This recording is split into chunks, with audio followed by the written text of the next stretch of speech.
தி ஹிந்துவின் நேயர்களுக்கு வணக்கம். சமீபத்தில் ஜோசப் விஜய் தலைமையிலான அரசு பதவியேற்ற நிலையில் அந்த அரசின் சாதனைகளாக பல விஷயங்கள் முன்வைக்கப்படுகின்றன சமூக வலைதளங்களில். இந்த விஷயங்கள் எந்த அளவுக்கு உண்மை என்பதெல்லாம் குறித்து தி ஹிந்து நாளிதழின் டெபுட்டி ரெசிடென்ட் எடிட்டர் திரு டி சுரேஷ்குமார் அவர்களோடு உரையாடுவோம். வணக்கம். வணக்கம். இப்போ நீங்கள் பார்த்துருப்பீங்க, ஜோசப் விஜய் முதலமைச்சராக பதவியேற்ற பிறகு பல சாதனைகள், அந்த பதவியேற்ற பிறகு மட்டுமல்ல, அவர் தேர்தல் ஆட்களை நிறுத்துறதுலேருந்தே பல சாதனைகளை செஞ்சதாக சமூக வலைதளங்களில் செய்திகள் வருது. முக்கியமான ஒரு விஷயம் என்ன அப்படின்னு பார்த்தோம்னா, குறிப்பாக பட்டியலினத்தவர்களை பெரும் எண்ணிக்கையில் பொது தொகுதியில் அவர் நிறுத்தி வெற்றி பெற செய்தார் அப்படிங்கிற மாதிரி சொல்கிறாங்க. இது எந்த அளவுக்கு உண்மை? இது அவங்க சொன்னது, அவங்க சமூக ஊடகத்தில் தாவேகா சார்பாக இல்லை, அரசு சார்பாகவும் இல்லை, கட்சி சார்பு கிடையாது. ஆனால் தாவேகாவுடைய சப்போர்ட்டர்ஸோ ஃபேன் பேஸோ அந்த மாதிரி ஒரு ரேண்டம் ஹேண்டில்ஸ்லையும் சரி, அப்புறம் நிறைய ஃபாலோவர்ஸ் இருக்கக்கூடிய இன்ஃப்ளூயன்சர்ஸ் அவங்க ஹேண்டில் குறிப்பாக எக்ஸ் தளத்தில் வந்தது. அதில் என்ன சொல்கிறாங்கனாக்கா, கிட்டத்தட்ட 28 பட்டியலினத்தை சார்ந்த நபர்களை இவர்கள் பொது தொகுதியில் வேட்பாளர்களாக தாவேகா நிறைவேற்றி அதில் பல பேர் வெற்றி பெற்று விட்டார்கள். இது மிகப்பெரிய ஒரு சமூக புரட்சி அப்படின்னு அவங்க சொல்கிறாங்க. இப்போ பொதுவாக ஒரு பொது தொகுதியில் ஒரு எஸ்சி எஸ்டி கேண்டிடேட் நின்று ஜெயிக்கிறதுன்றது ஒரு அசாதாரணமான ஒரு இது. அது நார்மலாக நடக்கக்கூடிய ஒரு விஷயம் இல்லை. ஜெயலலிதா அந்த முயற்சி எடுத்திருக்காங்க. இதுக்கு முன்னாடி தலித் எல்மலையை பொது தொகுதியில் லோக்சபாலேயே வெற்றி பெற வச்சுருக்காங்க. அந்த மாதிரி எக்ஸப்ஷனல் சர்க்கம்ஸ்டன்ஸ் இருக்க தவிர சாதாரணமாக அது நடக்கக்கூடிய நிகழ்வு இல்லை. அப்போ இது என்னடா அது 28 பேருன்னு சொல்கிறாங்களே, இது ரொம்ப எக்ஸ்ட்ராடினரி நம்பராக இருக்கே அப்படின்னு போகுது. ஒரு சிலரில் 5 பேர் வெற்றி பெற்றாங்க, இல்லை 20 பேர் வெற்றி பெற்றாங்கன்னா அப்போ இதுக்கு ஏதாவது ஒரு ஆதாரம் வேணுமே அப்படிங்கும்போது நம்மளுடைய நிருபர் திரு சாய்சரன் அவர் எலெக்ஷன் கமிஷன் ஆஃப் டேட்டாவை எடுத்து அனலைஸ் பண்ணுறாரு. அந்த ஸ்டெட்டிஸ்டிக்கல் ரிப்போர்ட் பிரகாரம் பார்த்தீங்கன்னா, தாவேகால பொது தொகுதியில் நிறுத்தப்பட்ட பட்டியலின வேட்பாளர் பார்த்தா ஒரே ஒரு தொகுதி தான், சங்கராபுரம் தொகுதியில் மட்டும்தான் நிறுத்தியிருக்காங்க. அவரும் தேர்தலில் தோற்று போகிறார். ஆனால் இதுக்கு நேர் மாறாக நீங்கள் பார்த்தீங்கன்னா, நாம் தமிழர் கட்சியில் கிட்டத்தட்ட ஒரு 8 பட்டியலினத்தை சார்ந்த வேட்பாளர்களை பொது தொகுதியில் நிறுத்துறாங்க. அதில் ஒரு கேண்டிடேட் எஸ்டி கேண்டிடேட்டையும் பழனியில் நிற்க வைக்கிறாங்க. அஃப்கோர்ஸ் அவங்க எங்கேயுமே அக்கௌண்ட் ஓப்பன் பண்ணல. ஆனால் தமிழ்நாட்டில் இந்த தடவை இந்த தேர்தலில் ஒரு பொது தொகுதியில் ஜெயிச்ச ஒரு எஸ்சி வேட்பாளர் அப்படின்னா விஸ்வநாதன் சொல்லிட்டு காங்கிரஸில் நிறுத்துறாங்க. அது ஒரு மிகப்பெரிய ஆச்சரியம். ஏன்னா அவர் மேலூர் போன்ற ஒரு தொகுதியில் ஒரு பட்டியலினத்தை கேண்டிடேட்டாக போட்டு வெற்றி பெறுகிறார். அவர் ஒருத்தர் தான் இந்த தேர்தலில் அந்த மாதிரி வெற்றி பெற்றிருக்கிறத தவிர வேறு யாரும் இல்லை. அதனால் இது ஒரு தவறுதான ஒரு இன்ஃபர்மேஷன், டிஸ்இன்ஃபர்மேஷன் தான் நான் சொல்கிறேன். இது ஒரு டிஸ்இன்ஃபர்மேஷனுக்கான ஒரு கேம்பெயின். இப்போது திமுக, அதிமுக ஆகிய கட்சிகள்லாம் பற்றி சொல்லும்போது அதில் இருக்கவங்க பெரும்பாலான வேட்பாளர்கள் பெரிய பணக்காரர்களாக, பெரிய பெரிய பிரபுக்களாக ஆட்களை கொண்டு போடுவாங்க. ஆனால் தாவேகாவை பொறுத்த வரைக்கும் கீழ்நிலையில் இருந்தவர்களை வேட்பாளர்களாக நிறுத்தியது. அமைச்சர் ஒருத்தரே சொல்கிறாரு, நான் எங்கள் அம்மாவோட வீட்டுக்கு வாடகை கட்ட முடியாத நிலைமையில் இருந்த என்னை கொண்டு அமைச்சராக உட்கார வைத்து அழகு பார்க்கிறார் அப்படின்னு சொல்கிறாங்க. ஒருத்தர் ஆட்டோ டிரைவர் அப்படின்னு சொல்கிறாங்க. இந்த மாதிரி எளிய பின்னணியில் இருந்து தான் பெரும்பாலான தாவேகா வேட்பாளர்கள் வந்திருக்கிறார்களா? இல்லை, நம்ம அப்படி சொல்ல முடியாது. ஏன்னா நீங்கள் வெற்றி பெற்ற வேட்பாளர்களே பார்த்தீங்கன்னா கிட்டத்தட்ட ஒரு 74க்கும் மேற்பட்ட வேட்பாளர்கள் அவங்களுடைய எலெக்ஷன் அஃபிடவிட்டில் அவங்களோட சொத்தை டிக்ளேர் பண்ணியிருக்காங்க. அதோட மதிப்பீடு பார்க்கும்போது கோடியில் தான் போகுது. அது 2 கோடியோ 3 கோடியிலேருந்து அப்படி தான் போகுது. அப்போ நீங்கள் ஒரு உதாரணம் சொன்னீங்க, ஆட்டோ டிரைவராக ஒருத்தர் இருந்தார் அப்படின்னு. அவர் ஆரம்ப கட்டத்தில் வேணால் ஆட்டோ ஓட்டுறாரான்னு தெரியாது எனக்கு. பட் அவருடைய அஃபிடவிட்லேயே அவர் சொல்கிறது ஒரு எஸ்யூவி கார் வச்சுருக்காரு. அந்த எஸ்யூவி கார் சாதாரணமாக நடுத்தர மக்களோ இல்லை உயர் நடுத்தர மக்களோ கூட வாங்க முடியாத விலை உள்ள ஒரு கார். இன்னொரு வேட்பாளர் என்ன சொல்கிறாரு, அவர் அரசு பேருந்தில் வராரு சென்னையில். அவர் சொல்கிறது என்னால் என் சொந்த தொகுதியிலேருந்து இங்கே சென்னை வருவதுக்கு, பதவியேற்பு விழாவுக்கு வருவதுக்கு என்கிட்ட காரை கூட நான் வாடகை எடுத்துகிட்டு முழுமையாக வர முடியல, ஒரு டிராப் டாக்ஸியில் தான் வந்துட்டு போகிறேன் அப்படின்றாரு. அவருடைய எலெக்ஷன் அஃபிடவிட்டில் நீங்கள் 3 கோடி ரூபா கிட்டத்தட்ட சொத்து டிக்ளேர் பண்ணிக்காரு. அப்போ எப்படி இவங்களாம் சாமானியமாக இருப்பாங்க? அப்போ திடீர்னு இவங்க ஒரு பாவர்ட்டி நரேட்டிவை செட் பண்ணுறாங்க. ரொம்ப வறுமையிலேருந்து நாங்கள் அதுக்கான தேவையில்லை. இப்போ ஒரு புது கட்சின்னு வரும்போது அதில் ஒரு middle class background, upper middle class பேக்ரவுண்ட்லேருந்து வருவது ரொம்ப இயல்பு. ஏன்னா உங்களுக்கு வேட்பாளர்கள் அவ்வளோ ஈஸியாக கிடைக்க மாட்டாங்க. ஸோ அந்த பேக்ரவுண்ட்லேருந்து வரது இருக்குது. இதை நீங்கள் போய் மக்கள்கிட்ட போய் இப்போ ஒரு அமைச்சர் சொல்கிறார் இல்லையா, எங்கள் அம்மாவுக்கு வீட்டு வாடகை கட்ட முடியாத நிலைமையில் இருந்தது. அவரே சோஷியல் மீடியாவில் சில மாதங்களுக்கு முன்னாடி நாங்கள் ஒரு புது அப்பார்ட்மெண்ட் வாங்கியிருக்கோம் அப்படின்றார். அவரோட அஃபிடவிட்டில் எங்கே அவர் குடியிருக்காருன்னு பார்த்தீங்கன்னாக்கா, ஐஏஎஸ் ஐபிஎஸ் ஆஃபீஸர் குடியிருக்கக்கூடிய ஒரு பகுதியை சொல்கிறார். இந்த இடத்துல நான் இருக்கேன், அங்கே வீட்டு வாடகையே உங்களுக்கு குறைஞ்சபட்சம் ஒரு 50,000 ரூபாயில் இருக்கும். அப்போ இப்படி இருக்கும்போது இந்த நரேட்டிவ் இவங்க செட் பண்ணுறது தேவையில்லாத ஒரு விஷயம். நீங்கள் உங்களோட ஏழ்மை அப்படின்னு காட்டுறது ஒரு தவறான முயற்சி. எளிமைன்னு சொல்லலாம். நாங்கள் ஒரு எளிமையான குடும்பத்தை சேர்ந்தவர்கள் சொல்கிறது தவறு கிடையாது. ஆனால் நாங்கள் ஏழ்மை, நாங்கள் வறுமையில் இருந்தவங்க அப்படின்னு சொல்கிறது நீங்கள் அதை வந்து ஒரு மக்களை வந்து ஒரு திசை திருப்பும் வேலையாகவும் ஒரு தவறான ஒரு பாதைக்கு கொண்டு போகிற மாதிரி தான் நான் பார்க்குறேன். இருக்கிற யதார்த்தத்தை சொல்லிட்டு போகலாம். நீங்கள் முதல் உரையாடல் ஆரம்பிக்கும் போது சொன்னீங்க, அதாவது அரசுக்கும் தாவேக்காவுக்கும் சம்மந்தமில்லாதவர்கள் வந்து இந்த நேரேட்டிவ் பில்ட் பண்ணுறாங்க. ஆனால் இந்த மாதிரி விஷயங்களில் வந்து சம்மந்தப்பட்டவர்களே சொல்கிறாங்க. அதே போல் சம்மந்தப்பட்டவர்கள் சொல்கிற இன்னொரு விஷயம் வந்து, தாங்கள் நிறைய படித்தவர்கள், இன்ஜினியரிங் படிச்சிருக்கோம், டாக்டருக்கு படிச்சிருக்கோம் அப்படின்னு சொல்லி டாக்டர்லாம் முன்னாடி பேருக்கு முன்னாடி போட்டுக்கிறாங்க. இந்த நேரேட்டிவ் எதற்காக செட் பண்ணுறாங்க? ஏன் இப்படி செய்கிறனால என்ன கிடைக்க போகுது? இது ஒரு தவறுதலான ஒரு போக்கு தான் அவங்களது. ஏன்னா அவங்க என்ன நினச்சிக்கிறாங்க, நம்ம அதிகப்படியாக படித்த டிகிரி இருக்குன்னு காமிச்சிக்கிட்டா நம்ம அறிவாளின்னு எடுத்துப்பாங்க. அப்படி கிடையாது. உங்கள் கல்வி குவாலிஃபிகேஷனுக்கும் நீங்கள் உங்களுடைய அறிவுக்கும் சம்மந்தம் கிடையாது. உங்களுடைய எந்த அளவுக்கு நாலேஜ் இருக்கிறது சம்மந்தம் கிடையாது. ஏன்னா நீங்கள் நம்ம தமிழ்நாட்டிலேயே பல முதலமைச்சர்கள் நீங்கள் டிகிரி முடிக்காதவங்க தான் இருந்திருக்காங்க. காமராஜரில் எடுத்துக்கிட்டு நீங்கள் திரு கருணாநிதி அவர்கள், செல்வி ஜெயலலிதா, இவங்கெல்லாம் பெருசாக வந்து அந்த ஃபார்மல் எஜுகேஷன் பெறாதவங்க. ஃபார்மலாக வந்து காலேஜுக்கு போகாமல் எஜுகேஷன் பெறாதவங்க. ஆனால் அவங்களுடைய அறிவு உடைய அந்த கூர்மையை வந்து யாராலையும் வந்து கொஸ்டின் பண்ண முடியாது. அண்ணாதுரை ஒருத்தர் தான் போஸ்ட் கிராஜுவேஷன் படித்து ஒரு மிகப்பெரிய ஒரு அளவில் வந்து ஒரு அறிவாளியான ஒரு முதலமைச்சர் சொல்லி, மற்றவங்களாம் வந்து அந்த அறிவு கூர்மை, அந்த அரசியல் கூர்மை எல்லாமே இருந்த ஒரு இதுதான். இவங்க வந்து என்ன பிரச்சனைனா, இவங்க வெளியில் வந்து வண்டியில் போகும்போது வந்து அவங்க பேரை போட்டுட்டு பிகாம்னு போட்டுக்கிறாங்க. எலெக்ஷன் அஃபிடவிட்டில் 12ஆம் கிளாஸ் படிச்சிருக்கேன்னு போடுறாங்க. ஏன்னா இங்கே நீங்கள் டிகிரி காட்டணும். எலெக்ஷன் அஃபிடவிட்டில் போய் சொன்னீங்கன்னாக்கா உங்களுக்கு தகுதி நீக்கம் செய்யப்படுவீங்க. அதனால் இவங்க வந்து வெளியில் ஒன்றும் உள்ள ஒன்றும் சொல்கிறாங்க. அதில் அவங்க லெட்டர் பேட்லேயே, கட்சியோட அதிகாரப்பூர்வ லெட்டர் பேட்லேயே வேட்பாளர்களை அறிமுகப்படுத்துவதோ இல்லை அவங்களுக்கு ஒரு பதவி கொடுக்கும்போது ஒருத்தருக்கு பிடெக்குன்னு போட்டுருக்கு. அவர் வந்து இன்ஜினியரிங் காலேஜில் சேர்ந்துட்டு பாதியிலே வெளில வந்துட்டு 10 வருஷம் கழிச்சு மதுரை காமராஜ் யூனிவர்சிட்டியில் பிஏ படிச்சிருக்காரு. அப்போ அது கரஸ்பாண்டன்ஸா இல்லை நேரில் படித்தாரான்னு தெரியாது. இப்போ இதை போட்டுக்கிறாங்க. இன்னொரு ஒரு வருத்தம் அளிக்கக்கூடிய விஷயம் என்னென்னா, ஒரு சில பேர் தன்னை டாக்டர் அப்படின்னு அறிவிக்கிறாங்க. டாக்டர்னு போடுறாங்க, பிஹெச்டின்னு போடுறாங்க. பிஹெச்டின்றது நீங்கள் கிட்டத்தட்ட 4 ஆண்டுலேருந்து 7 ஆண்டுகள் ஆகும் நீங்கள் முடிக்கிறது. ஒரு பிஹெச்டி முடிக்கிறது அவ்வளோ எளிதான விஷயம் கிடையாது. இன்றைக்கி நல்ல கைடு கிடைக்கணும், அவங்க கரெக்டாக எடுத்து முடியும். ஆனால் இவங்க கடைசியில் இப்போ தோட்ட பார்க்கும்போது அந்த இவங்களோட அஃபிடவிட் எடுத்துகிட்டு அப்புறம் இவங்களுடைய சமூக வலைதள பேஜில் நம்ம போய் பார்க்கும்போது, எங்கடா பிஹெச்டினா இந்த போலி டாக்டரேட் கொடுப்பாங்க தெரியுமா, இந்த ஹானரிஸ் காசா அப்படின்னு சொல்லிட்டு அப்படி ஒரு பல்கலைக்கழகமே இருக்காது. யூஜிசி அனுமதி பெறாத உலகத்தில் வேற எந்த பல்கலைக்கழகத்துடைய இது ஒரு அவங்களா பேர் வச்சுக்குவாங்க, ஒரு பல்கலைக்கழகம் அமைதி பல்கலைக்கழகம் அப்படின்னு ஒரு பேரை வச்சுக்கிட்டு காசு நீங்கள் ஒரு 10,000 ரூபா கட்டினீங்கன்னா உங்களுக்கு வந்து ஒரு டிகிரியை கொடுத்துருவோம். அந்த ஹானரிஸ் காசாவை நீங்கள் பொதுவாக ஈவன் மதுரை காமராஜ் பல்கலைக்கழகமோ அல்லது சென்னை பல்கலைக்கழகத்திலையோ கொடுக்கக்கூடிய டாக்டரேட்டை கூட நீங்கள் பயன்படுத்தக்கூடாது. வெளியில் டாக்டர் சோன்னு நீங்கள் சொல்ல முடியாது. அப்துல் கலாமுக்கே ஹானரிஸ் காசா கொடுத்ததுனால நிறைய பத்திரிகைகள் டாக்டர் அப்துல் கலாம்னு எழுத மாட்டாங்க. பிஹெச்டி படித்து நீங்கள் வாங்கியிருந்தீங்கன்னா டாக்டர்னு போடுவாங்க. அப்போ இவங்க வந்து ஒரு எஸ்டாப்ளிஷ் பல்கலைக்கழகம் கொடுக்குற ஹானரிஸ் காசா டிகிரியை உங்களுக்கு வந்து நீங்கள் பேருக்கு முன்னாடி போட்டு டாக்டர்னு போட முடியாத போது, ஊர் பேர் தெரியாத லெட்டர் பேடில் இருக்கக்கூடிய பல்கலைக்கழகம் கொடுத்த காசு கொடுத்து வாங்கின டிகிரியை இவங்க பிஹெச்டின்னு போட்டுறது சட்டப்படியாக குற்றம். அது சட்டப்படியாக குற்றம். இதை வந்து திரு விஜய் அவர்களே வந்து இதை வந்து எக்காரணத்தை கொண்டு வந்து இதை என்கரேஜ் பண்ணக்கூடாது. கீர்த்தனான்னு ஒரு அமைச்சர் இந்த அரசில் நியமிக்கப்படுகிறார். அவர் வந்து தமிழகத்தோட முதல் பெண் அமைச்சர் அப்படின்னு சமூக வலைதளங்களில் வந்து சொல்கிறாங்க. அடுத்ததாக வந்து ராஜ்மோகன் பள்ளிக்கல்வித்துறை அமைச்சராக நியமிக்கப்படுகிறார். அவர் தான் வந்து பட்டியலினத்தை சேர்ந்த முதல் அமைச்சர் அப்படின்னும் பரவலாக சமூக வலைதளங்களில் பரப்பப்படுகிறது. இது உண்மை இல்லை அப்படின்னு தெரிஞ்சால் கூட பலரும் இதை வந்து ஆச்சரியத்தோடு பார்க்குறாங்க, பலரும் நம்பவும் தலைப்படுறாங்க. இதில் இருக்க உண்மைகள் என்ன? இல்லை, அதுதான் இந்த சமூக வலைத்தளத்தோடைய இம்பேக்ட்ன்றது. இதுதான் மக்கள் வந்து உண்மை எது, எது போலித்தன்மை, எது வந்து ஒரு மேனுஃபேக்சர்ட் வியூ அப்படின்றது பார்க்க முடியாத ஒரு நிலைமையில் இருக்காங்க. ஏன்னா இதெல்லாம் வைரலாக போகுது. இப்போ தமிழ்நாட்டுக்கு ஒரு முதல் முறையாக ஒரு பெண் அமைச்சர் அப்படின்னா, ஒரு சாதாரண ஒரு பள்ளி மாணவர்கள் கூட வந்து கொஞ்சம் அரசியல் அறிவு தெரிஞ்சவங்க சொல்லுவாங்க, ஏப்பா இங்கே 2 முதலமைச்சரே இருந்திருக்காங்க. இல்லை, அதுக்கு என்ன சொல்கிறாங்கன்னா, முதலமைச்சர்கள் இருந்திருப்பாங்க, அமைச்சர் இவங்க தான் அப்படின்னு. அமைச்சர்லேயே நீங்கள் பார்த்தீங்கன்னா நம்ம இதில் சுதந்திரத்துக்கு முன்னாடியே மெட்ராஸ் பிரசிடென்சி காலத்திலேயே உங்களுக்கு ருக்மணி லட்சுமிபதி வந்து அமைச்சராக இருந்திருக்காங்க. அது போக சுதந்திரம் அடைந்த பின்னர் காமராஜ் ஆட்சியிலையும் அமைச்சர்கள் இருந்திருக்காங்க, லூண்டம்மாள் இருந்திருக்காங்க. அதுக்கப்புறம் வந்து நீங்கள் ஒரு தலித் பெண்மணி நம்மளுடைய சத்யவாணி முத்து திராவிட இயக்கத்துலேருந்து வந்தவங்க, அவங்க வந்து இங்கே மட்டும் அமைச்சராக இல்லை, இங்கே நம்ம மாநிலத்தில் மட்டும் இல்லை, எம்ஜிஆருக்கு கூட்டணி ஆட்சி அமைக்கக்கூடிய வாய்ப்பு மத்திய அரசோடு கிடைக்கிற போது 1977 அந்த காலகட்டத்தில் அவங்க மத்தியில் வந்து அமைச்சராக போய் அவங்கள வந்து நாமினேட் பண்ணுறாங்க சத்யவாணி முத்துவை.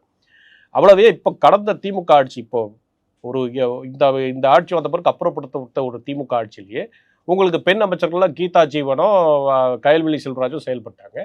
அதுக்கு முந்தைய அஇஅதிமுக காலத்துல பாத்தீங்கன்னா உங்களுக்கு வளர்மதி இருந்திருக்காங்க, வளர்மதி ஜெபராஜ்னு ஒரு அமைச்சர் இருந்தாங்க. அது போக உங்களுக்கு வந்து கோகுலேந்திரா. ஆமா இந்த மாதிரி கோகுலேந்திரா இந்த மாதிரி பல பெண் அமைச்சர்கள் இருந்திருக்காங்க. ஸோ இது தவறு. அதே மாதிரி ராஜ்மோகனை பொறுத்த வரைக்கும் அவங்க என்ன சொல்றாங்கன்னா, முதல் முறையாக ஒரு பட்டியலத்தை சேர்ந்த ஒரு எம்எல்ஏக்கு வந்து இவ்வளவு பெரிய துறையை கொடுத்துருக்காங்க. அதாவது வந்து உங்களுக்கு ஸ்கூல் எஜுகேஷன் மினிஸ்ட்ரி. பொதுவாக திராவிட இயக்கங்கள் வந்து அவர்களை ஆதி திராவிட மினிஸ்டர் மட்டுமே போட்டுருவாங்க அப்படின்றாங்க. அதுவுமே ஒரு தவறான ஒரு நரேட்டிவ். அது வந்து இவங்க தெரியாம செய்யல. தெரிஞ்சு தான் இந்த நரேட்டிவை பரப்புறாங்க. ஏன்னா மக்களுக்கு வந்து போதுமான ஞாபக சக்தி இருக்காதுன்னு நினைச்சுக்கிட்டு அவங்க செய்யறது. ஆனா யதார்த்தம் என்ன? உங்களுக்கு இங்க நமக்கு வந்து ஃபுட் மினிஸ்டரா வந்து தனபால் இருந்திருக்காரு. கக்கன் வந்து காமராஜ் காலத்துல ஹோம் மினிஸ்டரா இருந்திருக்காரு. அப்புறம் இதே தனபால் வந்து அவர் திரிக்க வந்து அருந்ததியர் சமுதாயத்தை சேர்ந்தவர். அவர் வந்து சபாநாயகரா செயல்பட்டிருக்காரு. தேர்ந்தெடுக்கப்பட்டிருக்காரு ஒருமனதாக. இப்போ இருந்த கடந்த ஸ்டாலின் ஆட்சியில் கோபிச்செழியன் அவர் தான் உயர்கல்வித்துறை அமைச்சராக இருந்தார். அவரும் பட்டியலினத்தை சார்ந்தவர் தான். மதிவேந்தன் இருந்திருக்காரு. ஸோ இன்ஃபேக்ட் போன கவர்மெண்ட்ல 4 பேர் பட்டியலின சமூகத்தை சேர்ந்த அமைச்சர்கள் வந்து இருந்திருக்காங்க. ஸோ இந்த நரேட்டிவ் இந்த மாதிரி வந்து பொதுவாக இவங்களுக்கு ஆதி திராவிட அந்த மாதிரி கொடுக்குறது அது மட்டும் கொடுப்பாங்க அப்படின்றதே ஒரு தவறான ஒரு நரேட்டிவ். உங்களுக்கு இங்கே நல்ல எஸ்டாப்ளிஷ்ட் எக்ஸாம்பிள்ஸும் இருக்குது. ஆனால் நம்ம அதுக்காக ராஜ்மோகனை வந்து குறைச்சி இட போடலாம். அவருக்கு வந்து அந்த அவர் தகுதியின் அடிப்படையில் அவர் வந்து கல்வி அமைச்சராக ஆக்கப்பட்டிருக்கார். அவர் என்ன திட்டங்களை கொண்டு வர போறான்னு நம்ம பொறுத்து வந்து பார்க்கணும். பட் நீங்கள் தேவையில்லாமல் ஒரு நரேட்டிவ் செட் பண்ண வேண்டாம். ஏதோ முதல் முறையாக திரு விஜய் அவர்கள் இதை செய்து விட்டார்ன்றது நரேட்டிவ் செட் பண்ணுறது தவறான ஒரு விஷயம். இப்போ அமைச்சர்களை ஒரு பக்கம் ஒதுக்கிட்டா முதலமைச்சர் குறித்தே இது போல் பல பிம்ப கட்டமைப்புகள் செய்யப்படுகின்றன. ஒன்று வந்து அவர் மத்தியான உணவுக்கு வீட்டில் இருந்தே சாப்பாடை வந்து டிஃபன் பாக்ஸில் எடுத்துகிட்டு வராரு அப்படின்னு ஒரு இது, அதுக்காக ஒரு படமும் பரப்பப்படுகிறது. அதுக்கப்புறம் பார்த்தா எல்லா அமைச்சர்களும் எல்லா முதலமைச்சர்களும் பின்னாடி வந்து தங்களுடைய இருக்கையில் வெள்ளை டவலை போட்டு தான் உட்காருவாங்க. முதல் முறையாக ஒரு முதலமைச்சர் அப்படிலாம் இல்லாமல் அமர்கிறார் அப்படின்லாம் சொல்கிறாங்க. இது வந்து அது அந்த அளவுக்கு தேவையில்லை. ஏன்னா திரு விஜய் அவர்களுக்கு இந்த விளம்பரம் தேவையில்லை. ஏன் சொல்றேன்னா அவர் ஆல்ரெடி மக்களால் வந்து ஏற்றுக்கொள்ளப்பட்டு 35% கிட்டத்தட்ட வந்து மக்கள் வந்து வாக்களித்து அவர் வந்து அந்த பதவிக்கு வந்திருக்காரு, பொறுப்புக்கு வந்திருக்காரு. அப்போ அவரை வந்து நீங்கள் வந்து தேவையில்லாமல் வந்து அவரை வச்சு இந்த மாதிரி நரேட்டிவ் செட் பண்ண வேண்டிய அவசியமே கிடையாது. அவர் ஆல்ரெடி ஒரு பீக்கில் இருக்கார் இப்போ. ஆனால் இவங்க என்ன பண்ணுறாங்கன்னா அவர் வீட்டிலேருந்து சாப்பாடு கொண்டு வரலாம். அதை பற்றி நம்ம வந்து ஒன்றும் தவறாக சொல்ல. இதுக்கு முன்னாடி இருந்த முதலமைச்சர்கள் ஒரு சில நாட்கள் வீட்டிலேருந்து சாப்பாடு வந்திருக்கும். ஒரு சில சமயத்தில் வந்து அவங்க வீடு பக்கத்தில் இருக்கிறதால அங்கே போய் சாப்பிட்ருப்பாங்க. அதை வச்சு அவங்களோட எஃபிஷியன்சி ஜட்ஜ் பண்ண போகிறது. ஆனால் இதில் வந்து திரு விஜய் அவர்கள் வீட்டிலேருந்து சாப்பாடு கொண்டு வரது ஒரு இஷ்யூ ஆகலை. இவர் சாப்பிட்ற மாதிரி ஒரு டிஃபன் பாக்ஸ்லாம் செக்ரட்டரியேட்டில் போட்டு ஒரு ஃபோட்டோ போட்டிருக்காங்க. அந்த ஃபோட்டோ வந்து ஏஐ ஜென்ரேட்டட், அது ஒரிஜினல் ஃபோட்டோ கிடையாது. அப்போ இதை கொண்டு வரும்போது தான் நீங்கள் வந்து உங்களை ஃபேக் நரேட்டிவ்னு சொல்கிறது. இப்போ அவர் எந்த ஒரு முதலமைச்சரும் சாப்பிட்றதோ அவர் இயல்பாக சாப்பிட போகிறாரு. இது வந்து ஒரு கவர்மெண்ட் எம்ப்ளாயி செய்கிறது தான், நீங்கள் நானும் செய்கிறது தான். இதில் வந்து ஒன்றும் தவறு கிடையாது. இதை நீங்கள் வந்து பண்ண போகிறீங்க. அதை படம் எடுத்து ஒரு ஏஐ ஜென்ரேஷன் கிரியேட் பண்ணி போட வேண்டிய அவசியம் கிடையாது. அதன் மூலமாக திரு விஜய் அவர்கள் ரொம்ப எளிமையானவர்ன்றது காட்ட வேண்டிய கட்டாயமும் கிடையாது. அதே மாதிரி இந்த ஒயிட் டவல் வந்து ஃபர்ஸ்ட் டே திரு விஜய் அவர்கள் வந்து அவர் சிஎம் சேரில் உட்காரும்போது ஒரு ஒயிட் டவல் இருக்குது. ஒரு யங் கிளைமேட் ஆக்டிவிஸ்ட் தான் ஒரு ட்வீட் போடுறாங்க. இந்த மாதிரி இந்த கவர்மெண்ட்டில் இந்த கலாச்சாரம் இருக்குது. அது நம்மளே பார்த்துருக்கோம். நீங்கள் செக்ரட்டரியேட்டோ இல்லை வந்து ஏதாவது வாரியத்துக்கு போனீங்கன்னாக்கா அங்கே இருக்கக்கூடிய அதிகாரிகள்லாம் பெரும்பாலும் பின்னாடி ஒரு டர்க்கி டவல் போட்டிருப்பாங்க. வெள்ளை டவலோ இல்லை கலர் டவலோ ஏதோ ஒன்று போட்டிருப்பாங்க. இது வந்து ஒரு ஹேபிட்டாக ஒரு சில பேர் வச்சுருப்பாங்க. பெரும்பாலும் அந்த வேர்வை படாமல் இருக்கிறதுக்கும் அப்புறம் சாப்பிட்டு கை துடைக்கிறதுக்கு இதுக்காக வச்சுருப்பாங்க. இதை வந்து ஃபர்ஸ்ட் டே திரு விஜய்க்கு அவருக்கு இது தெரிஞ்சிருக்க வாய்ப்பு இல்லை. யாராவது டவல் போட்டிருக்கோம், அது இருந்திருக்கும். இந்த கிளைமேட் ஆக்டிவிஸ்ட் சொல்கிறோன்னா அதை எடுத்துடுறாங்க. எடுத்த உடனே சொல்கிறாங்க, பாருங்கள் முதல் முறையாக ஒரு முதலமைச்சர் வந்து டவலை எடுத்துட்டாரு. பட் நீங்கள் பழைய படங்கள்லாம் எடுத்து பாருங்கள்.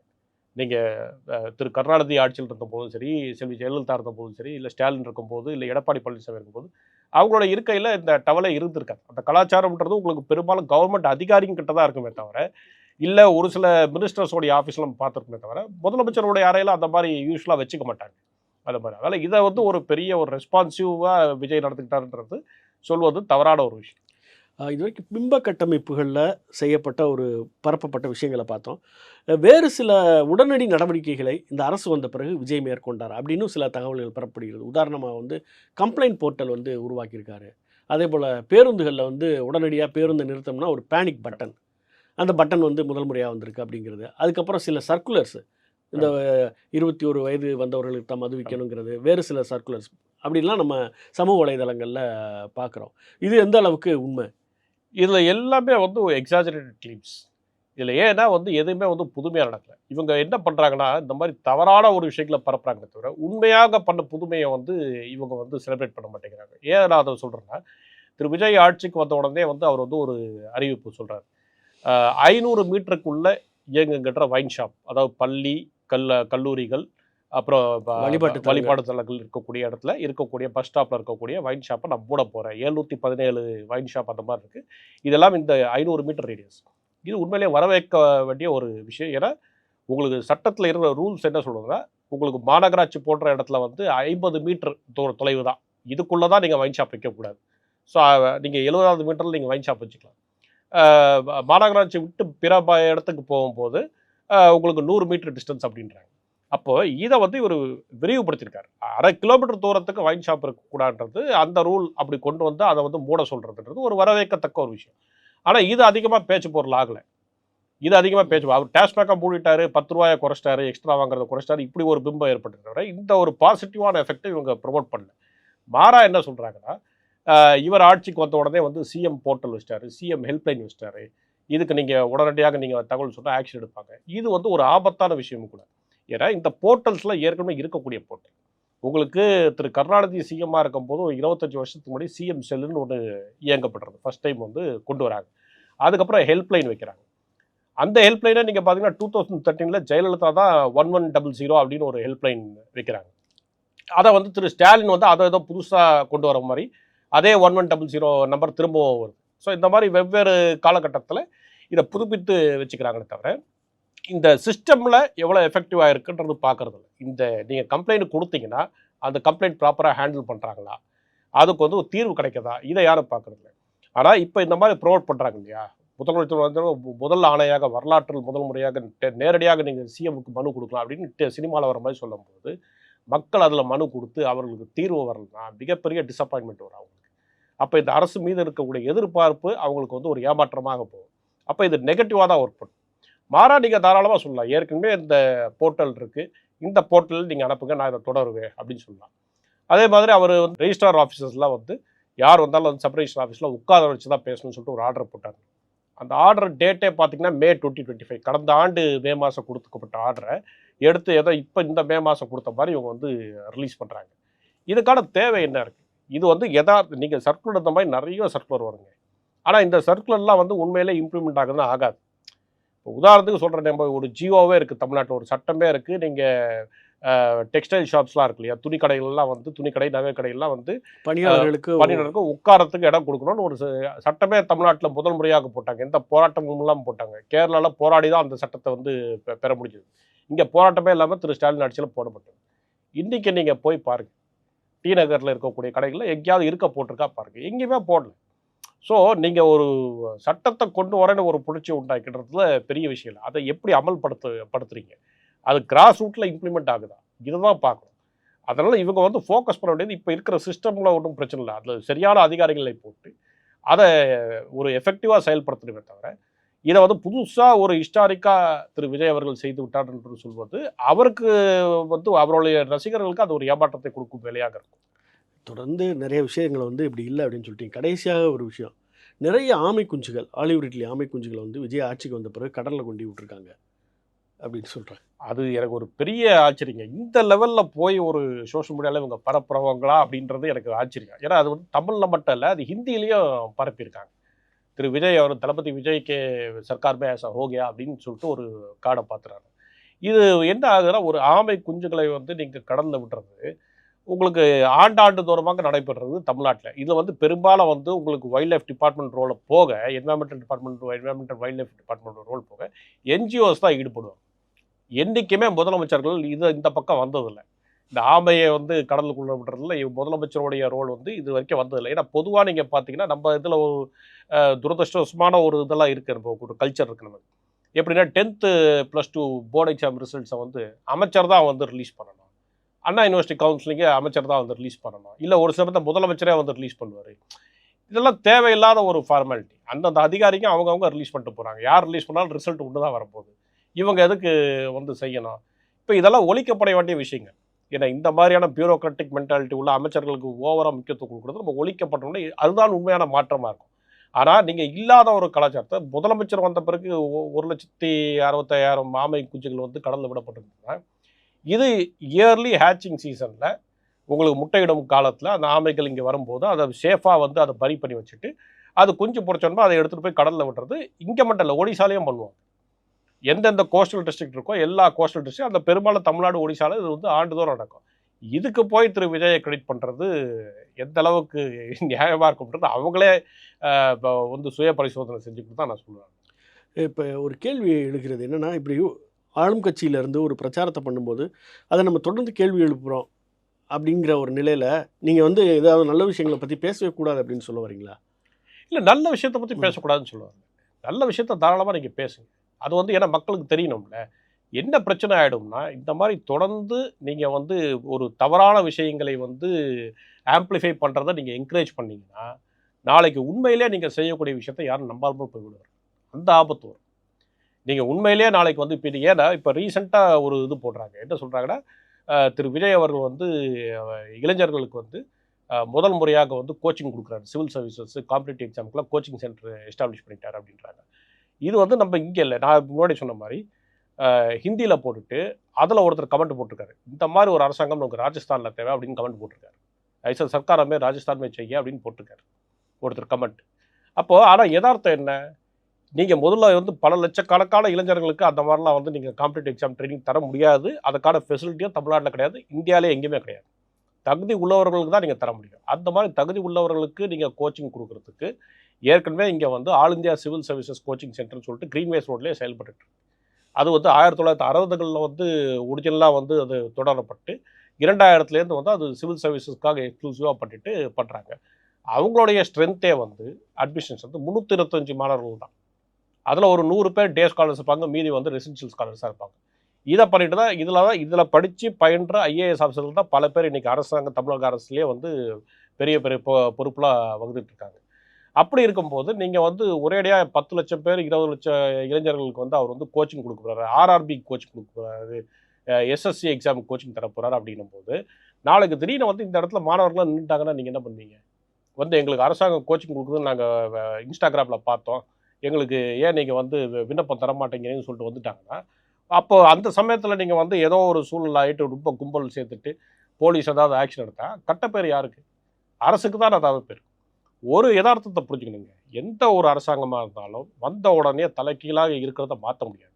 அது இப்போ முதல் முறையாக 2 திராவிட கட்சிகள் இல்லாமல் ஒரு கட்சி வந்திருக்கு, ஒரு மாநில கட்சி இங்கே வந்து ஆட்சிக்கு வந்திருக்கும் போது 60 ஆண்டு காலத்தில் இருந்தக்கூடிய விஷயத்தை ஒரே இரவில் மாற்றுவது அப்படின்றது மக்களும் பார்க்க மாட்டாங்க. அப்படி எதிர்பார்த்தாலும் அது நியாயமும் கிடையாது. 6 மாத காலமாவது நீங்கள் டைம் கொடுக்கணும். அப்போ நீங்கள் கவர்னன்ஸை பார்க்கணும்.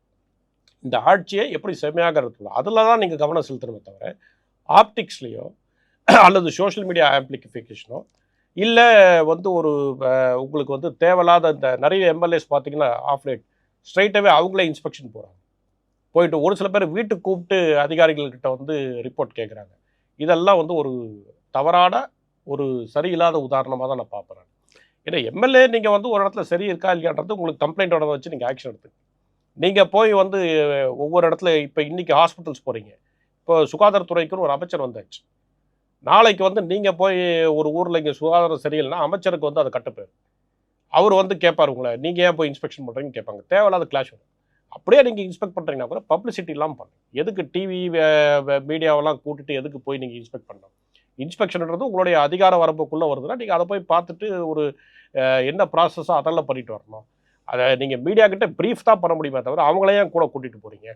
அப்போ இந்த ரீல்ஸை வச்சுக்கிட்டு நீங்கள் வந்து ஒரு கவர்னன்ஸ் கொடுக்கலாம் இல்லை மாற்றத்தை கொடுக்கலாம்னு நினச்சிங்கன்னா அது ஒரு பிம்பமாக தான் இருக்குமே தவிர அது யதார்த்தத்தில் சரிப்படாது. கடைசியாக ஒரு கேள்வி, இது போன்ற ஒரு நேரட்டிவ்ஸை ஒரு ஃபேக் நேரட்டிவ்ஸை அவங்க உருவாக்குவது அப்படிங்கிறது அவங்களுக்கு அரசியல் ரீதியாக எந்த அளவுக்கு சாதகமாகவோ அல்லது பாதகமாகவோ இருக்கும்? இல்லை, இது சாதகம்ன்ற போது ஒரு பிம்பத்தை கட்டமைப்பதுக்கு இது உதவியாக இருக்கும். இது வந்து உங்களுக்கு பழங்காலத்துலேயும் நடந்திருக்கு. உங்களுக்கு வந்து இப்போ நீங்கள் வந்து இப்போ பழைய ஈஜிப்டில் பார்த்தீங்கன்னா அந்த ஈஜிப்சியன் மன்னர் பரோஹாஸ் அவங்கள வந்து காடாக வர்ணிப்பாங்க. ஏன்னா உங்களுக்கு அந்த கடவுள் மீது ஒரு பயம் இருக்கும், அதை வைத்து அந்த மன்னர் சொல்வதை நீங்கள் கேட்பீங்க அப்படின்ற மாதிரி ஒரு இருக்கும். நீங்கள் எம்ஜிஆர் காலத்துலேயும் அந்த பிம்பம் பெரும்பாலும் இருந்தது. அவர் கிராஸ் ரூட் மக்களோட வந்து ஒரு நெருக்கமாக இருந்தாலும் கூட எம்ஜிஆர் காலத்துலேயுமே வந்து உங்களுக்கு இந்த பிம்பம் எம்ஜிஆர் வந்தால் எல்லாம் சரியாகிவிடும், அவர் ஆட்சியில் தவறு நடக்காது அப்படின்ற ஒரு பிம்பம் இருக்கும். அது எந்த அளவுக்கு இருந்ததுன்னா, ஒரு உதாரணம் சொல்கிறேன். 1980களில் இதில் நம்ம பெரம்பலூரோ ஏதோ ஒரு அரியலூரோ ஏதோ ஒரு மாவட்டம், அப்போ அரியலூர் மாவட்டம் கிடையாது, அப்போ பெரம்பலூர் இருந்திருக்கு. அங்கே வந்து ஒரு கிராமத்தில் போலீஸ் அட்ராசிட்டி நடக்குது. போலீஸ் வந்து உள்ளூர் மக்களை அடிச்சிடுறாங்க, ஏதோ ஒரு சம்பவம். அப்போ அங்கே வந்து ஜூனியர் விகடனோட ரிப்போர்ட்டர் வந்து போகிறார். போகும்போது அவர் விசாரிக்கிறார் என்ன நடந்ததுன்னு கேட்கும்போது, ஒரு 2-3 பெண்கள் வந்து அங்கே பேசிக்கிறாங்களா, விமன். அவங்க வந்து பேசிக்கிறாங்க. ரொம்ப ஒரு லோ வாய்ஸ் சொல்கிறாங்க, எம்ஜிஆர் தான் இவருக்கு வந்து இவரை வந்து அனுப்பிச்சிருப்பாரு, நமக்கு என்ன நடந்ததுன்னு தெரிஞ்சுக்கிறதுக்காக எம்ஜிஆர் அனுப்பிச்சிருப்பாரு அப்படின்றாங்க. அப்போ அந்த அளவுக்கு ஒரு இமேஜ் ட்ராப் எம்ஜிஆருக்கு இருந்திருக்கு. மக்கள் வந்து அந்த அளவுக்கு நம்பியிருக்காங்க. இப்படியாப்பட்ட ஒரு பிம்பத்தை கட்டமைப்பதற்கு இந்த மாதிரியான சோஷியல் மீடியா நரேட்டிவ் இன்னைக்கு வந்து உதவும். ஏன்னா உங்களுக்கு சோஷியல் மீடியாவோட வேலையே வந்து ஒரு ட்ரூத் எஸ்டாப்ளிஷ் பண்ணுறதுக்கான ரோல் கிடையாது. உண்மையை நிலைநிறுத்துவதற்காக உங்கள் சோஷியல் மீடியா அல்கோரிதம் கிடையாது. சோஷியல் மீடியா அல்கோரிதம் எதுக்கு இருக்குனாக்கா, உங்களை எப்படி ஈர்ப்புது, உங்களை இமோஷனலாக எப்படி ஈர்ப்பது, அதில் தான் அதோடைய இது இருக்குது. நீங்கள் எமோஷனலாக இருந்து ஒரு இது அட்ராக்ட் பண்ணி ஒரு ரீல்ஸை பார்க்குறீங்கன்னா அடுத்த ரீல் அதுதான் ரெக்கமெண்ட் பண்ணும். ஸோ அதுக்கு தான் இது செயல்பட்டு வரும். உண்மையான ஆட்சி என்பது உங்களுக்கு கிராஸ் ரூட்டில் நடக்கும். உங்களுக்கு இன்னொன்று பிரச்சனைகள் வந்து தமிழ்நாடு போல் ஒரு விஸ்தாரமான ஒரு மாநிலம், ஒரு பெரிய மாநிலத்தில் ஒவ்வொரு பகுதிக்கும் பிரச்சனைகள் வந்து மாறும். நீங்கள் சென்னை போன்ற ஒரு நகரத்தை எடுத்துக்கிட்டீங்கனாலே அம்பத்தூரில் இருக்கக்கூடிய பிரச்சனை அது வேறையாக இருக்கும், திருவான்மையூரில் இருக்கக்கூடிய பிரச்சனை வேறையாக இருக்கும். புளியந்தோப்பில் மக்கள் சந்திக்கக்கூடிய பிரச்சனைகள் வந்து என்டையர்லி டிஃப்ரெண்ட்டாக இருக்கும். அடையாறில் இருக்கிற மக்கள் சந்திக்கக்கூடிய பிரச்சனைகள் வேறு இருக்கும். இப்படி இருக்கும்போது இதை நீங்கள் சோஷியல் மீடியாவில் சரி பண்ண முடியாது. இதை நீங்கள் அந்த மக்கள்கிட்ட போய் நேரடியாக பார்த்து அதை சூப்பர்வைஸ் பண்ணி மானிட்டர் பண்ணி நீங்கள் சரி பண்ணால் தான் சரி பண்ண முடியும். அதனால் ஆட்சியாளர்கள் வந்து என்னை பொறுத்த வரைக்கும் இதுக்கான அந்த பப்ளிசிட்டிக்கான வந்து ஒரு தேவை வந்து திரு விஜய் கிடையாது. ஏன்னா அவர் எல்லாரும் அறியப்பட்ட ஒரு முதலமைச்சராக இருக்கார். பல ஆண்டு காலம் பல பேருக்கு தெரிந்த ஒரு முகமாக இருக்கிறார். அரசியல் சினிமாவில் இருந்திருக்கார். அப்படியாப்பட்டவர்களுக்கு இந்த இது தேவையில்லை. மாறா ஒரு நல்ல வாய்ப்பு இவர்களுக்கு வந்திருக்கு. இப்போ வந்து முதல் முறையாக வந்து 2 திராவிட கட்சிகள் வேண்டாம் என்று இவர்களுக்கு வாக்களித்திருக்கிறார்கள். அது சீட்டாக முழுமையாக மெஜாரிட்டியாக மாறலாம் கூட பரவாயில்ல, ஒரு ஆப்பர்ச்சுனிட்டி கிடைச்சிருக்கு.